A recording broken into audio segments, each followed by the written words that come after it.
What's going on YouTube? Captain Redbeard back with another video, this time Division 1. It is April 11th, 2024, and the Division 2 is still experiencing some technical difficulties that they are scheduled to fix tonight. Pacific Standard Time is going to be midnight. It's supposed to be down for 3 hours so they can get those bugs all fixed. So for now, we're just going to go through some Division 1 stuff. Also because it's a fun game to come back and revisit and just kind of go through some stuff. So here's what I got going on. I'm using a tactician build here on this video that I had a lot of fun with when I was playing this game. And I'm going to show you what I did with it. Okay? So, what I did with this build was I took the sticky bomb here, and I wanted to make as much damage as I could. There's probably, better ways to make more damage, but this is pretty good with this here. It works well for me. I had a lot of fun with it. So if you look at the total there, it's 1,131,877 HP. That's pretty cool. And the way that I did that was I got it to the 9,000 electronics. You can see it's 9,031. Stamina is just under 3, and firearms is just under 4. Really fun build. And let me go through this stuff here. So I stacked obviously a lot of skill power on this. So prototype firearms mod, okay, skill power, and another skill power. That's on the chest piece. On the mask, skill power. On the knee pads, skill power, sticky bomb damage, 4%. On the holster, sticky bomb damage. And for the backpack, critical hit chance, 6% sticky bomb explosion radius, and 3.50% sticky bomb damage. Makes for a really cool build here. It is all classified gear. Okay, so if we go down and we look, got all 6 of them there. Set bonus 2, 15% skill haste. Set bonus 3, 10% skill power. Set bonus 4, tactician's authority. Every bullet you hit enemies with adds 1% bonus skill power. Every bullet your deployed skill hit enemies with adds 0.2% skill power. Skill power bonus max is 30%. Bonus is consumed on skill use. Set bonus 5, 5% more skill haste, 5% more skill power. Set bonus 6 is improved tactician's authority. Using a skill while at the max bonus will reset the skill power buff, but will raise the cap to 60. Using a different skill at 60% has a 40% chance to set the buff power back to 30% while keeping the cap at 60. This chance is increased by 20% for every 3,000 electronics. That's why I have the 9,000 electronics, just to kind of increase that, okay? And for my weapons, I am using the lightweight M4. It's always been a favorite for me in this game. And for the talents, I have Determined. Killing a target reduces all skill cooldowns by 7.5%.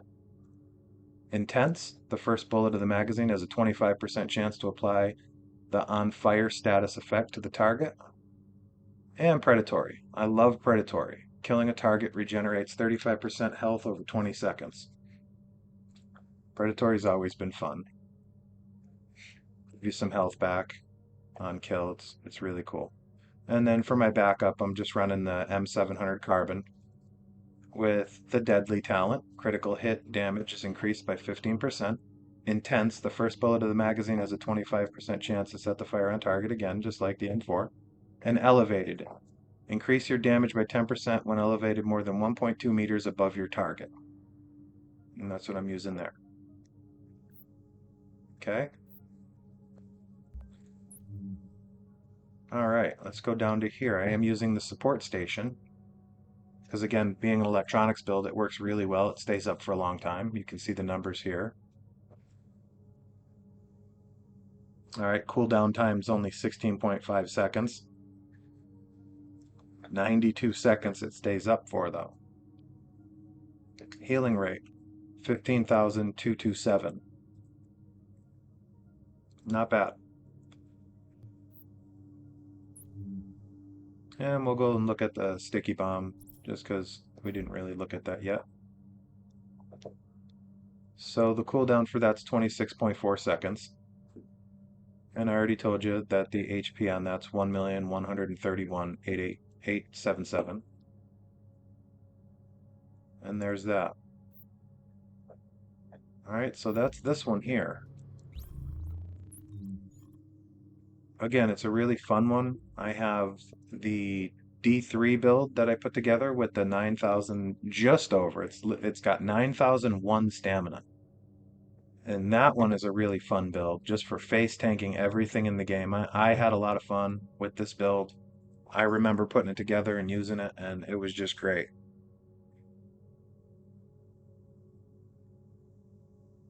Alright. So, if I go over to this area here, I just wanted to kind of give you a little bit of a lot of you already know about this stuff. This is just something I'm doing because Division 2 is down right now. Can't play it. Every time I try to go into the load in, it loads me into the DZ where I was last downed. And I can't even get to the White House. I can't do anything for me. It's different problems for a lot of different people, but that's what it's doing for me. Hey, you need something. Let's give him something. Give me a purple. Oh, give me a purple. So yeah, people are just having all kinds of issues. Some people can play the game. They're just like their character's missing limbs, and yeah, just an unfortunate event for the Division. Don't let it deter you from playing the game. It's still a great game, and if you have any love for it, you'll understand that. Something happened that obviously was unforeseen. The only thing I will say is that the developers should have, in my opinion, come out a little bit sooner and said something. I mean, they waited 30 hours. Okay, 30 hours just seems like a long time for all of us that are playing the game to kind of wonder what's going on here, you know. We can't get on. I mean, you know, kind of crappy, but you know, things happen. So, let's see if they're here. Nope, they're not here. So what we're going to do is go to somewhere where I know they are, which is probably going to be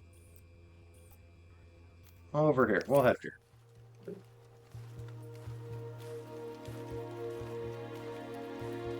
Yeah, the title update issues with 20.3, I guess, started with the PlayStation, and then Xbox started having problems, and now PC players are reporting problems, so they're shutting the servers down at midnight my time where I'm located, and hopefully they're going to get it back up. But, you know, I do come back on Division 1 periodically just because I really miss the vibe of the game. I've said it before in other videos, it's just kind of brings you back. It's nice to go through it all again and get those reminders of the fun times you had with the game, you know.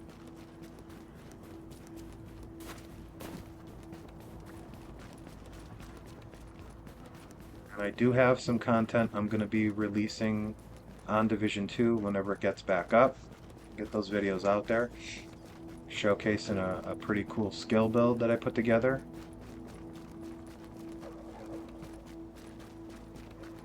Help support my channel. Like, subscribe if you haven't.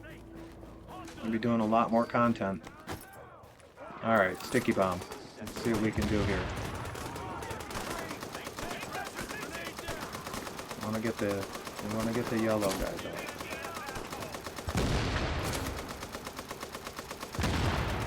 Come on. Where'd he go?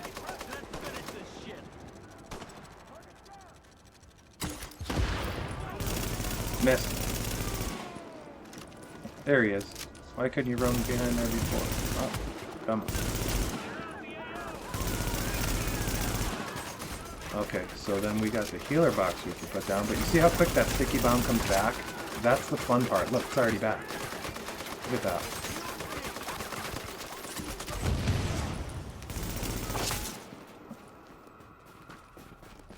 Yeah. Pretty fun. I ran a lot with this and loved it. But there you have it. There's the sticky bomb. Run a bunch of underground with this, and man, it just shredded everything up.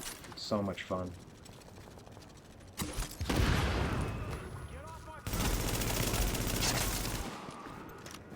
And the M4, can't go wrong with that. Although they did kind of ruin the M4 in the Division 2. They made it a semi-auto rifle, as you guys, a lot of you know. But that's okay. So there's that. All right. So we got that. And to go through a couple more of the builds that I had in here, just show you real quick. Obviously showed you the D3. And this one's pretty cool because what it does is they're all 6 of them are classified. But the biggest part of it is the ballistic shield. Okay, when ballistic shield is deployed, melee damage is increased by 2,000%. And all overhealing to the player receives is applied to the ballistic shield as healing. After reaching a damage threshold from receiving physical or exotic damage, the ballistic shield grants a buff to the player and all group members within 15 meters for 6 seconds. The duration of the buff is increased by 2 seconds for every 3,000 stamina the player has. Physical damage. Armor is increased by 30%. Exotic damage. Weapon damage is increased by 30%. When at 9,000 stamina, ballistic shield health is increased by 200%. That is what made this set so fun to play with. And it really did though. And what I run with it is the house. Okay, so when I deploy this shield, I got the house here. And I mean, it just wrecks everything. So much fun. Have used it in PvP. I have used it in the Dark Zone. Early on in the game, I was having a hard time trying to figure out how to get that shield to be beneficial in the Dark Zone. But, with the house and just having a little bit of damage output, a little bit of DPS there, it kind of came together, so that was nice. Alright, skills on cooldown there. And then the Reclaimer set. Really fun for the support builds. I mentioned it in another video that I did. But running the heroics there, it was really fun. For the players that don't really know, maybe you didn't come into the division or whatever, it's still worth coming into it at this point. But the Dragon's Nest here, okay, you go to that incursion and you're using the Reclaimer, and it is a lot of fun. You throw that healer box down and everyone gets heals, and you're immune from the fire, and it's pretty key to that. And then Predator here, another really fun build. Okay, you get the stamina up above the 9,000 mark. I got it at 9181, and it just gives an insane bleed. You hit the enemy consecutively with 10 rounds, and it gives them. It's just nuts. Gives them a really good bleed here. It's hit 10 shots without switching target to make the target bleed for 50% of the damage already done by those bullets. All right. Improved Predator Mark. Hitting 10 shots without switching targets now applies the Predator's Mark, which makes the target bleed for 50% of the damage already done by those bullets. The damage over time to the target is increased by 15% for every 3,000 stamina, and can critically hit. When at 9,000 stamina, the damage over time bonus is increased by 120%. The Predator's Mark ignores the status effect immunity of NPCs. Really cool set. And again, I've used this in the Dark Zone as well. Works out real nice.